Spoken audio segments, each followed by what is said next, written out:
Hello everyone, কি করছো তোমরা সবাই? আবার চলে এলাম একটা ভিডিও নিয়ে। আমাকে খুব জোরে জোরে কথা বলতে হচ্ছে যেহেতু বাইরে বৃষ্টি হচ্ছে, তোমরা শুনতেই পাচ্ছ আওয়াজটা। আমি জাস্ট একটু আগে ছেলেকে স্কুল থেকে নিয়ে এলাম, আর এই ভিডিওটা শেয়ার করতে আমি ভুলে গিয়েছিলাম, জানো তো। তাড়াহুড়ো করে কাজকর্ম করে ঠাকুর চান করে ঠাকুরের বাসন ধুয়ে ছেলেকে আনতে চলে গেছিলাম। তো দেখো আজকে সোমনাথকে কী সকালবেলা ব্রেকফাস্টে দিয়েছি। আর ব্রেকফাস্ট মানে সোমনাথ ভাত খায়। আজকে জানো সোমনাথ খুব খুব খুব ভালো ছেলের মতো কাজ করেছে, যেটা হচ্ছে এতটুকু একটা ভাত তো করেছিল না, সব ভাতই খেয়ে নিয়েছে লক্ষ্মী ছেলের মতো। কেন জানো? এই যে এই তরকারিটা করেছিলাম আমি, ওই কাঁকরোল দিয়ে আলু দিয়ে ওইটা দিয়েই খেয়ে নিয়েছে। আর কোনো সয়াবিন টয়াবিন আমি দিয়েছিলাম পাতে, কিন্তু ও সয়াবিন খায়নি।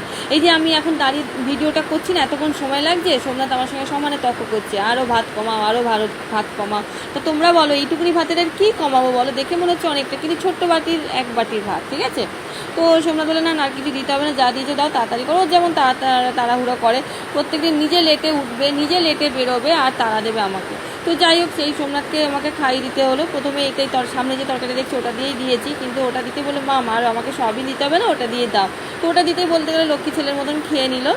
আর এপাশে ছেলেকে পড়াচ্ছে আর খাচ্ছে। আর ওরও তো একটা পরিশ্রম আছে না, অনেক রাত্রে শুচ্ছে, তারপরে সকালবেলা বেলা করে, মানে আজকে ওই 7:10-15 হয়ে গেছে উঠতে। তার আগে আমি উঠেছি 7:45।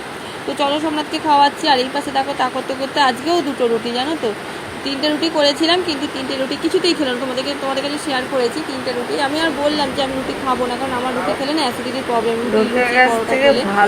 কিছু করার নেই, তুমি রেখে দাও। আর আমাদের তো আসে রোজ একটা করে, আমার বাউন ডগি আসে, ওকে দিতে হয়। ও আজকে আসেনি। আজকে জানো তো বন্ধুরা, আমি এতক্ষণ অবধি আমি আমার ঝুটুন বুটুন দুজনকে কাউকে দেখি কী জানি কোথায় আছে, কী খাচ্ছে কী জানি, একদম আসেনি আজকে। ওই শালিকগুলো এসেছে, চড়েই এসেছে, কিন্তু ওরা দুজনে কেউ এলো না। মনটা একটু খারাপ হয়ে আছে। তো তোমরা তো জানো সারাদিনে ঝুটুন বুটুনকে নিয়ে থাকি আমি।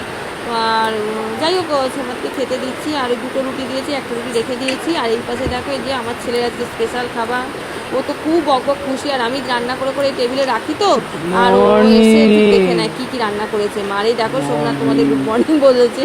আমি আমার হাসছি, আমি এখন গুড মর্নিং বলছি, এখন তো আমি যখন দেবো তখন গুড আফটারনুন দুপুর হয়ে যাবে, কী করবে বলো।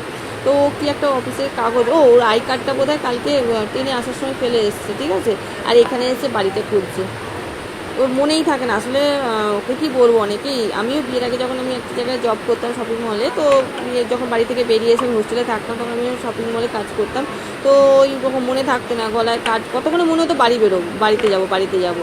তো আমি বেরিয়ে আসতাম, এসে আই কার্ড ওরকম পড়ে থাকতো, কখনো বাসের মধ্যে ফেলে দিয়ে চলে আসতাম, কখনো মেট্রোতে ফেলে দিতাম। তো যাই হোক, ও তাই করেছে, তাড়াহুড়ো করে বেরিয়ে এসছে তো। আর ও যেখান দিয়ে আসে হলদিরাম দিয়ে খুব জ্যাম হয়, ওই অতটা মনে থাকে না, তাড়াহুড়ো করে বেরিয়ে এসছে, বাসের মধ্যে রেখে চলে এসছে, মনেও নেই। তো যাই হোক, ও পরে অফিসে করলে পেয়ে যাবে। তো চলো, তোমাদের কেমন লাগলো ভিডিওটা কমেন্টে জানিও। তোমরা ভালো থেকো, সুস্থ থেকো, আর অল টাইম মুখে স্মাইল। টাটা।